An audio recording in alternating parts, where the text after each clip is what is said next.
সংসারে আছে বুঝলে, সুখের সংসারে। বাড়ি গাড়ি টাকা কোনো কিছুরই তো অভাব নেই।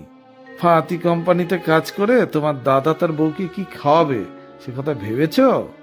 রোজগার হয়তো তোমার থেকে কম, আমার দাদা তার স্ত্রীকে ভালোবাসবে, সময় দেবে।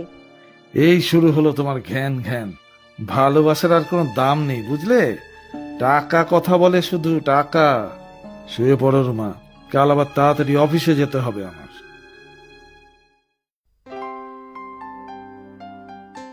হঠাৎ করে এমন কি হলো স্যার? কোম্পানিটা বন্ধ করে দিচ্ছেন? আমরা আমরা এমপ্লয়িরা তো সমস্যায় পড়ে যাব। এরকম করবেন না প্লিজ স্যার। এখন এই সময় নতুন চাকরি পাবো কি করে স্যার?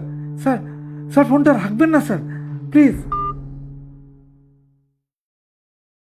কি হলো গো তোমার? কার সাথে কথা বলছিলে ফোনে? উফ, তুমি যাও তো, যা বোঝো না তাই নিয়ে মাথা ঘামাতে এসো না। চিন্তায় আমি মরে যাচ্ছি এদিকে। যাও যাও এখান থেকে। কি হলো বলো না গো তোমার, জল আনবো?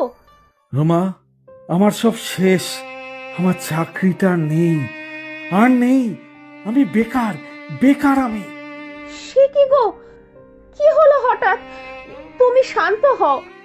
এই ফ্ল্যাটের ইএমআই, গাড়ির ইএমআই, এত কিছুর লোন আমার মাথার উপর বোঝা হয়ে আছে। কি করব আমি এখন?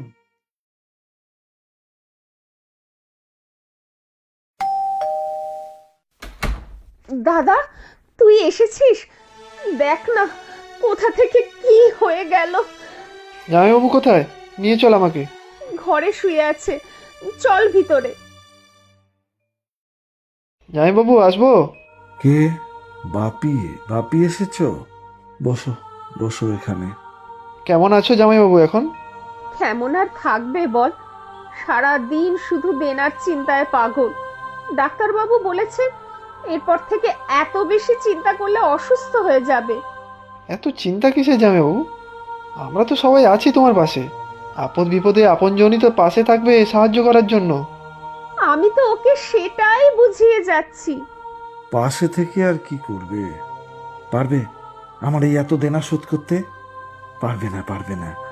চেষ্টা করলেই পারবো। তোমার চিন্তা কিসের? তোমার এখন চাকরি নেই, 3 মাস 4 মাস পরে ঠিক নতুন চাকরি পাবে। ততদিন আমরা তো আছি। জানিস রুমা, তাতেও সব বলেছি, ও চায় পাশে থাকতে। দেখলে তো, সবাই আছে তোমার পাশে, তুমি অযথা চিন্তা করো না। আমি ভুল করেছিলাম মা। না জেনে বুঝে নিজের পয়সার গর্বে আমি সকলকে অপমান করেছি, হেঁও করেছি। আজ তাই আমি পথে বসেছি। আমাকে ক্ষমা করে দাও, আমাকে ক্ষমা করে দাও তোমরা সবাই। তুমি যে তোমার ভুল বুঝতে পেরেছো, এটাই অনেক। সত্যি রমা, আমি তোমার কাছে কোনোদিনও তোমার স্বপ্নের কথা, তোমার ইচ্ছের কথা জানতে চাইনি। শুধু কর্তব্য, দায়িত্ব চাপিয়ে দিয়েছি। ভাবি, তুমি আমাকে ক্ষমা করো। থাক না জামাইবাবু এখন ওসব কথা। চলো এখন আমরা দেখি কিভাবে সব সমস্যার সমাধান করা যায়। আর হতাশ হয়ে থাকলে চলবে না। তাতই বলেছিল ওদের অফিসে একজন সিনিয়র ম্যানেজারের পোস্ট খালি আছে, তুমি যাবে সেখানে?